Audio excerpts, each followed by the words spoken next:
So, that was puzzle piece number 1. Puzzle piece number 2 is called the principle of complementarity. This means that an electron can have complementary aspects. It can be a wave and a particle. In the Newtonian world, it has to be either one or the other. It can't be both. That's duality. But in the quantum world, two different, even opposite descriptions can be true at the same time. This means that they're not separate, where in Newtonian physics, particles are separate from one another. In the quantum world, a wave is not separate. Everything is everywhere. So these waves can have interference events, and some believe that creates a scalar space or a complexity. It's very hard to get a definition of scalar because nobody seems to agree on what it is, but we're going to try. F. David Peat, a well-known physicist, describes a scalar state as a profound calm and a mental state where you feel connected to everything else. Tom Clearwater, a philanthropist and futurist, is quoted as saying, and I quote, "Take a notion of a holographic wave field where every node within that wave field is vibrating out, vibrations that cross in every place you can call space in a holographic universe. Everything is everywhere in that wave field. This is reality. This is the reality that scalar electromagnetics accesses." Unquote. Now, in this rarefied atmosphere of scalar waves, we can be admitted to the great secret discovered by David Bohm, who was, I thought, someone way ahead of his time, that the universe is a giant hologram. And it seems to be possible that in some mysterious way, it's created by or connected to scalar reality. David Bohm's idea was that there is a higher order that he called the implicate. It's oneness, or absolute reality in my world, spoken of in the spiritual traditions of the East. They speak about this oneness, this absolute reality. This implicate, that's David Bohm's term, this implicate unfolds out into the world into what he calls the explicate. This goes out, gathers up the particles of information, and enfolds back into the implicate, thus enriching it in a kind of a figure-8 motion. That's Bohm's idea of how the world is. I think he's right in a way. He also states that every part has the whole in it. And if we gain access to that holographic state, we gain access to the experience that everything is one. So whatever issue is confronting us is, so to speak, brought out of the separation and back into the oneness. And as it melts into the one, it ceases to exist as something apart. In the Hindu Vedic tradition, which I was initiated into, that is called burning the seed of karma. So it is gone, merged back into the ground of being, pure consciousness. Sound fantastic? I think that's what happened to cause that lifelong affliction of believing that I was deficient to disappear that night. It was burned in the radiance and resonance of oneness. Remember I said it happened in a flash? I think that was the flash of radiance. So until you stop seeing symptoms as particles or things, they can't join the flow of the evolving self.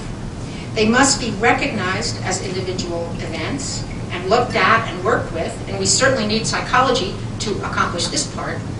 But at the same time, we are called on to be courageous enough to simultaneously experience our symptoms as waves that will carry us to this oneness experience, which I believe is the ultimate healing experience.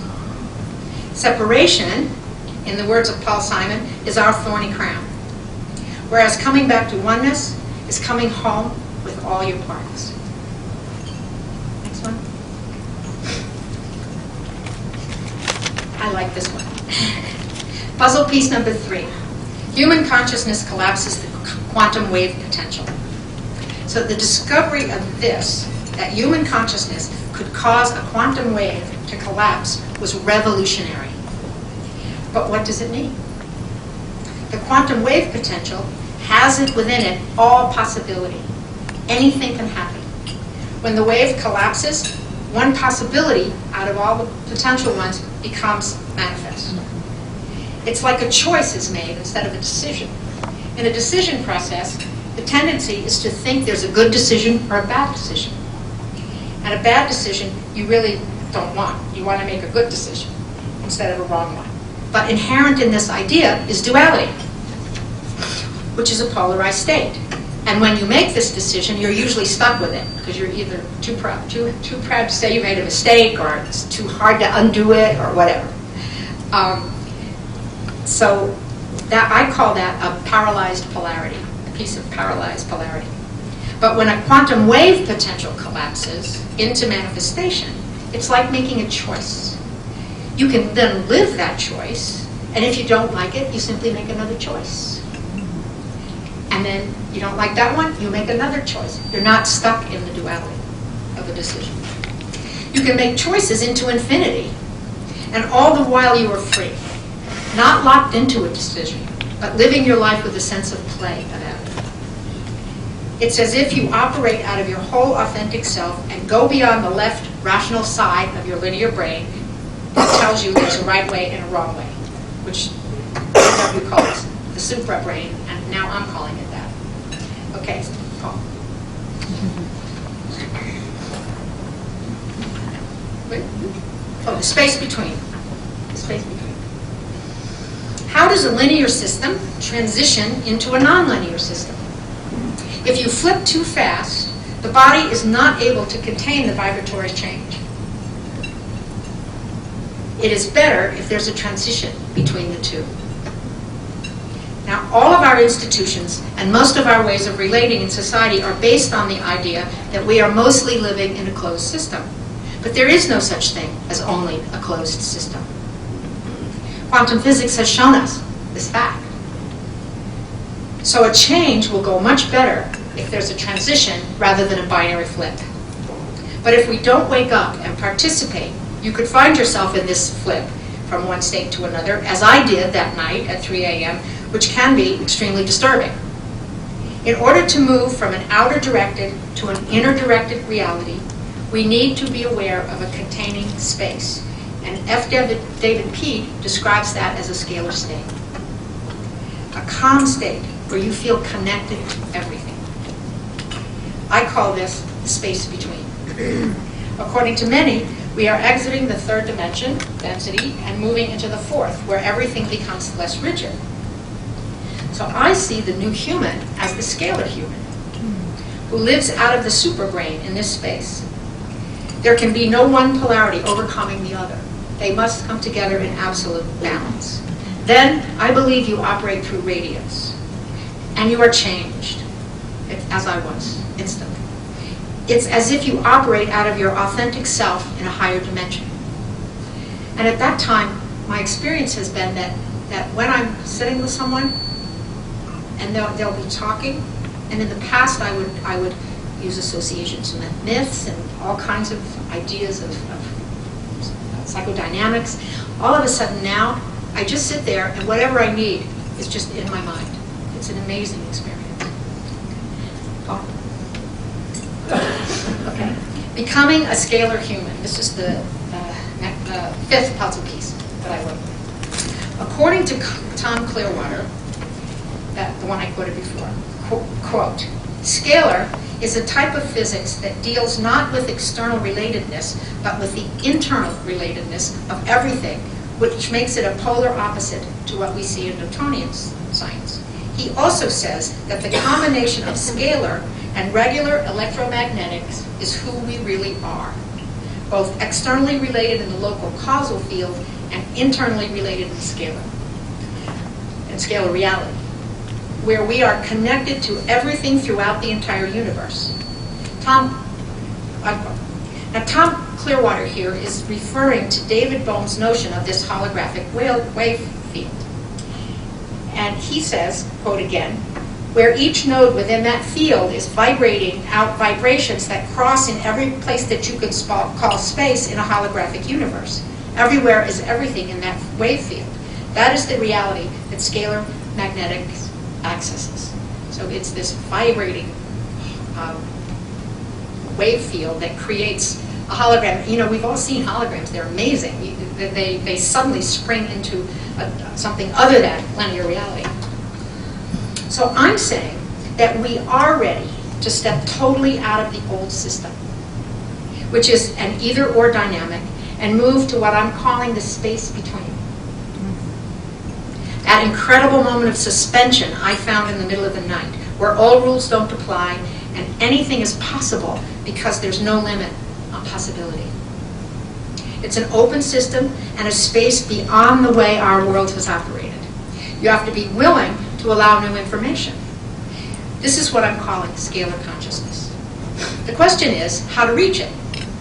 I believe, from all I've read, that scalar works with resonance. I'm not sure that's true, that's just what I feel. And then the opposite sides are held simultaneously without playing them against each other, one trying to get rid of the other without being judged or leaving the field. And that becomes a scalar moment. And that can change your brain and bring it through resonance into a higher state. Then you are capable of knowing, then you are able to receive that level that I was speaking of a second ago. Then you can operate not only from resonance, but radiance as well. It's an internal feeling of being connected to everything. In that flash of a moment, you are connected to all that is. Then anything is possible, because there's no artificial limit on possibility. It's an open system and the rules change drastically. How does this happen? You have to let go of what you've been taught reality is and be willing to allow new experience. Let's go back to California in the middle of the night. There I am in the face of a demon force telling me I'm toast. Because I'm stupid, I'm deficient, I'm about to become a bag lady. The old paradigm would make me fight this view of myself, saying, pleading, please, no, I've lived a successful life, I'm okay. No, he says, no, the demon just laughed. Right, he says, and where are you now? Remember, I was in California at the time, not Boulder.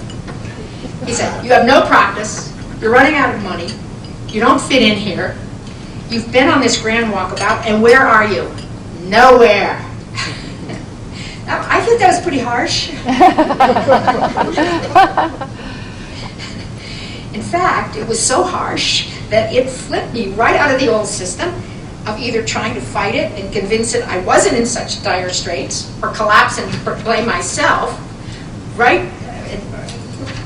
Collapse and blame myself. Okay, right there, at that moment, in the middle of the night, I had what I'm calling my Job moment. Remember the Old Testament? Do you all know who Job was? Yes, okay. Job was a patriarch in the Old Testament, and he was quite a guy. He represented a profound change in externally directed consciousness. He, a mere human being, began to trust himself enough to challenge the old world order, where humans were supplicants and God was the boss and fear was the operating system. So here's Job. Before that, the humans would pray to God because God was the fearsome God, and they were the poor little humans who had no power, and we had to, like, it's like, I'm telling GW I'm afraid of tornadoes. It's like God was a tornado waiting to happen in those days. So this was this moment of consciousness change. God and Satan made a wager, and Satan's bet was that he could make Job denounce God, fall apart, and either blame God for sending him these plagues, or collapse in fear and blame himself, saying he must be at fault, he must have done something wrong. So that right there are the opposites. Well, good old Job didn't do either one. He just stood there facing God and said, why are you doing this to me? I'm not going to blame you, and I'm not going to blame myself. So what's going on?